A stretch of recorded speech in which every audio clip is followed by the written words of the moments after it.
Կանակցել է վերջինույսը դաշնակցությունն է։ Նախ ռեպլիկի կարգով պարոն Զաքարյանի հետ մի հարցում համաձայն չեմ, որ ասում է հարց է տալիս, թե եթե զորավարժություններ լինեն, պայմանական հակառակորդ թողնվեն, այս իշխանության պարագայում զորավարժություն պարզապես չի լինի։ Պարոն Զաքարյանը ղեկավարել է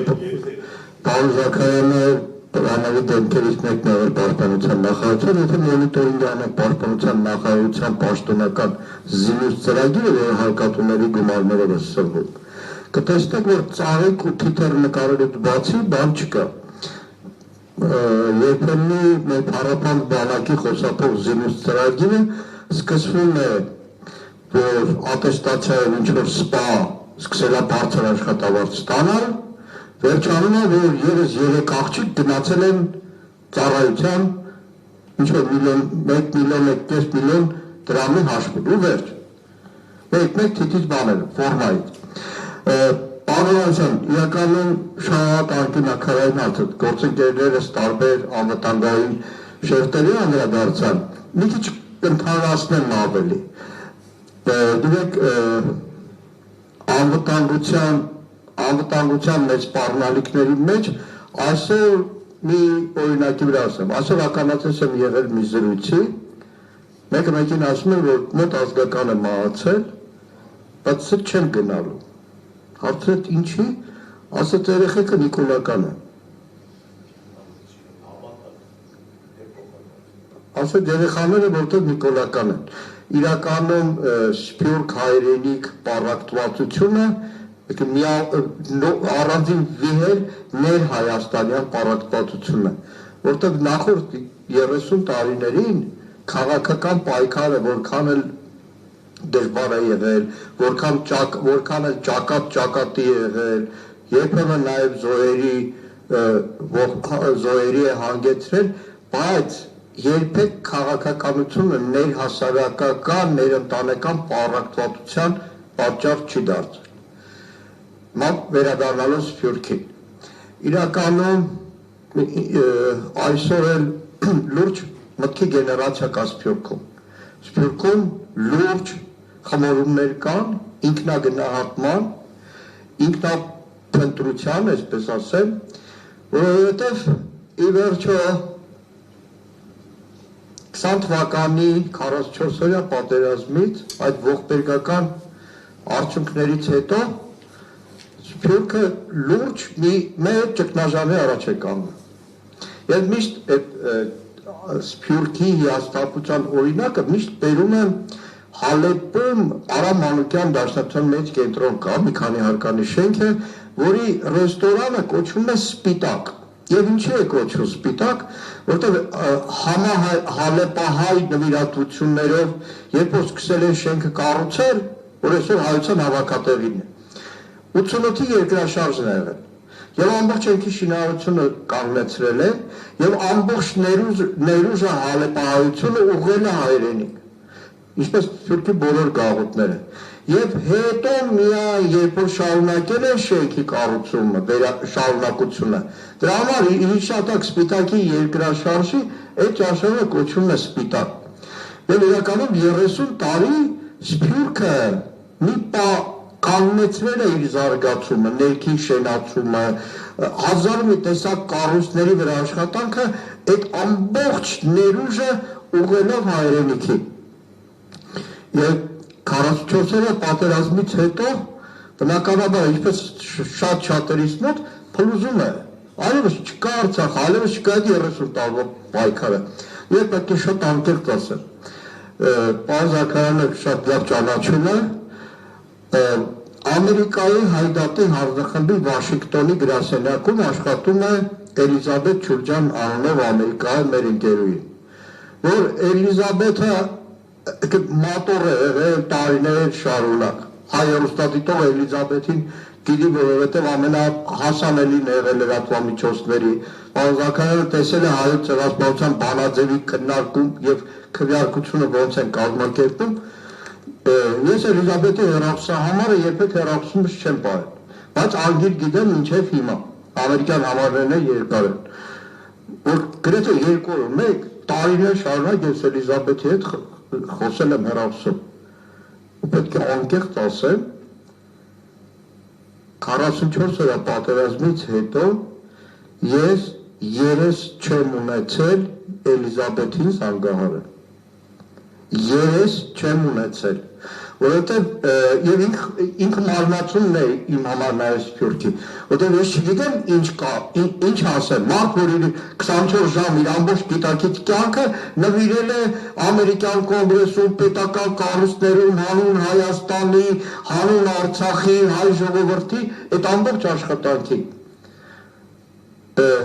ես էլ ինձ համարում որպես ամբողջ Հայաստանցու մարմնացում երես չեմ ունեցել եւ շատ շատերի դեպքում է այդ մեծագույն խնդրեմը երկրորդ վտանգը որ կա որ այսօր մեր երկրում տեղի ունեցողի շարունակությունն է նայեք եկեղեցու դեմ արշավը դուք վերնագիր ես քննարկման դրել եք Հայաստանի եւ հայության իրականում լրջագույն սպառնալիք է ամբողջ Սփյուռքի համար իրավական առումով սպառնալիք է որովհետև 2-3 թեզեր մեկ որ Մայրա Թորը, չգիտեմ, տարբեր եպիսկոպոսների KGB-ի գործակալ են, այլ երկրի ենթարկվող են։ Ի վերջո ամենայն հայոց կաթողիկոսը եւ հայ առաքելական եկեղեցին համահայկական է։ Ամենայն հայոց կաթողիկոսն է աշխարհի տարբեր թեմերում թեմական առաջնորդ նշանակում, հոգեվորականներ գործողում եւ բոլոր երկրների անվտանգության մարմինների համար այս անուղեղների այդ ամբողջ ներքին պայքարը եկեղեցու դեմ դառնում է լուրջ մտահոգության գործիք որովհետեւ եթե գործակալ է եթե այլ երկրի գործակալ է նշանակում է իր գործակալական ցանցը ամբողջ աշխարհով եւ եւս մի բան կա այդ նույն շրջագծում թե վայ ինչի է այլ երկրի քաղաքացի եւ սպառնալիք է մեր բոլոր թեմերի համար նվիրապետական աթոռների համար որտեղ սրանց ուղեղում այդ չկա Երուսաղեմի հայոց պատրիարքությունը Կշիռը համահայկական հայ ժողովրդի ամենամեծ զենքերից մեկը ամենամեծ ուժականություններից մեկը սրանց ուղեղը չի ասում որ իրեն ներքին եկեղեցու դեմ պայքարով իրեն լուրջ սպառնալիք է Պոնսո պատրիարքությանը որտեղ Պոնսո պատրիարք կարող է ընտրվել միայն Թուրքիայի Հանրապետության քաղաքացի եւ իրականում այս առումով սարսափելի մեծ վտանգ է եւ չկա սրանց մոտ ընդհանրապես գիտակցություն այդ սպառնալիքների ես հիշում եմ արտաքին հետախուզական ծառայության ձևավորման հարցի քննարկման ազգային ժողովում դուք հելել են ու ասում են դե հա արտաքին հետախուզական ծառայություն Սփյուռքից կարող ենք օգտվել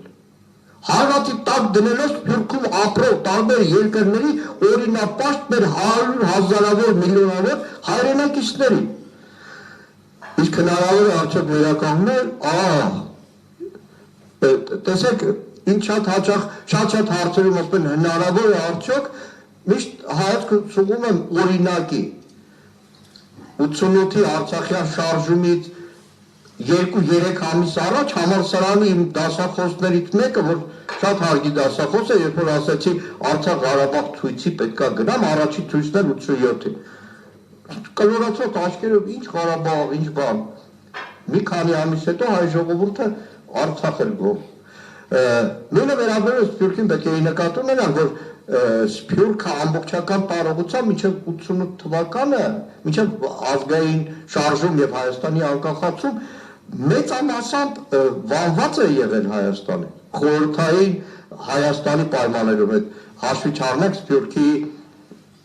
այդ կոմիտեն որ կար հայրենիքի ձայնը սովետական Հայաստան ամսագրել է որովհետև մեծամասամբ այսպես ասեմ նաև դաշնակցության ազդեցության շրջանակները ամբողջությամբ պոտորված էին Պահանջվեց 1-2 տարի որ այդ ամբողջը վերադառնա հետո նաև նորակախ Հայաստանի ժամանակ ինչ որ պահի նարին ջուտողները չպետք է որոշեն Հայաստանի քաղաքականությունը բավականին լուրջ հարված էր հայրենիք Սփյուռք հարաբերություններին բայց մենք ունեցանք հայրենիք Սփյուռք հարաբերությունների թույլ տվեք ասել ոսկե դար որովհետև հայրենիք Սփյուռք փոխգործակցությունը նաև ազգային հարցերի շուրջ հայոց ցեղասպանության միջազգային ճանաչման հարցի շուրջ։ 2007-ին հանգեցրել էր Թուրքիայի ամենահայտնի լրագրողներից մեկի Մehmet Ali Birandի խմբագրականի վերնագրի հայկական ցունամի։ Բիրանդը իր երկրին, իր ժողովրդին, իր կառավարությանը Թուրքիայի ասում է, որ դուք լուրջ չեք վերաբերում, հայկական ցունամին է գալիս։ Եվ իրականում հնարավոր է վերականգնել այդ ցունամին, բայց այստեղ պետք է գործ ունենանք լրիվ նոր որակի իշխանություն, որը ի տարբերություն սրանց, որոնք 18 թվականից հետո անտեսեցին Սփյուռքի բոլոր կայացած կառույցները եւ սկսեցին անհատական ինչ-որ երկխոսություններ առանձին անհատների հետ։ Իդեպ այդ առանձին անհատներից շատերը նույն Միացյալ Նահանգներում, եթե առաջին 1-2 տարին այս իշխանության հետ ուներ հարաբերություններ, հիմա ամբողջովին երես են թեքել։ Եվ դրա համար Սփյուռքում այդ Սփյուռքի գործերի հանձնակատարի նշանակած մարդիկ համայնքում անճանաչելի մարդիկ են։ Նախ իրական համագործակցությունը պետք է լինի Սփյուռքի կայացած գործուն իշխանություն ունեցող կառույցների հետ։ Պետք է անկեղծ զրույց Սփյուռքի հետ հասկանալու նաև Սփյուռքի խնդիրները, հասկանալու եղած խնդիրները եւ նաև անկեղծություն ունենալու ներկայացնելու իրոք մեր խնդիրները եւ Սփյուռքը համարելու որպես հայության միասնականության խորհրդանիշ։ Ես ճիշտ եմ հասկանում, որ այնուհանդերձ խոսքը ինչ խոսում ենք պոզիտիվի մասին նոր իշխանության բանով ենք ելակետից էլի ճիշտ բան նոր բան պետք է առաջարկի Սփյուռքին, որտեղ հին մոդելները արդեն ջախջախված են, նույն 20 պարտությունից հետո հին գաղափարներ, հին ինչ-որ նոր բան պետք է առաջարկենք, նոր մոդել գտնենք Հայաստան-Սփյուռք այդ բանը մեծացնելու, հայկական աշխարհի վերակառուցման, հին գաղափարներով կամ գաղափար չասեմ էլի, հին մոտեցումներով գուցե հնարավոր չլինի։ Իրոք այդ առումով այն կայացած ինստիտուտները, որ կային, ուզենք չուզենք, Հայաստան հիմնադրամ, որ այնպես են հերնալիցել Հայաստան հիմնադրամի գաղափարին, որ այլևս վերակենդանացումը շատ ավելի վնաս կարող է պատճառը, թեև հիմա կա ինչ-որ ծածուկ գործեր են անում, բայց որպես այդպեսին չկա։ Նախ կառուցվածքային համագործակցությունը, որովհետև կրկնում եմ, Հայաստանի Սփյուռքի միջև կառուցվածքային համագործակցություն չկա ուղղակի։ Նույն Սփյուռքի նախարարության գործունեությունը, որովհետև այս գրասենյակը, որը կա, ուղղակի ազնական ճաշակով ինչ որ մի մարդու աշխատավարձ տալու հիմնարկություն է դարձել։ Եվ առաջնահերթություններն ու խնդիրները, որ ունի Սփյուռքը, գիտեմ, հայապահպանությունն է, անվտանգությունն է, որովհետև այսօր պետք է ցավոք ընդունենք, որ Սփյուռքի ողնասյուն գաղութները, նույն Պարսկաստանինը, Սիրիայինը հատկապես, ունեն մեծագույն վտանգներ, մարտահրավերներ, նայեք, եւ իրականում նաեւ այսպես ներ Հայաստանում այդ ցավ ապրելու հարցն է։ Եթե հիշեք Քեսապի օկուպացիայի ժամանակ Հայաստանը ապրում էր Քեսապով մի պահ։ Ազգային ժողով նույնիսկ միջոցառումներ բան։ Տեսեք, այսօր Ղամշլի հայությունը, այդ քրդաբնակ շրջանների հայությունը մազից է կապված։ Մի բառ, մի ծպտուն չես լսի։ Երուսաղեմը լուրջ հայությունը խնդրեմ ունի եկեղեցապատկան գույքերի հետ։ Ծպտուն չես լսի։ Այսինքն նաև Սփյուռքը պետք է հասկանա, որ հանձինս Հայաստանի Հանրապետության ունի տեղ։ Այսինքն հոգեբանական եղած են պատնեշների հաղթահարումը հնարավորություն կստեղծի նոր գաղափարների ու առաջնահերթությունների։ Իդեպ տակ չեմ ասի, ժամանակից շուտ չլինեմ, բայց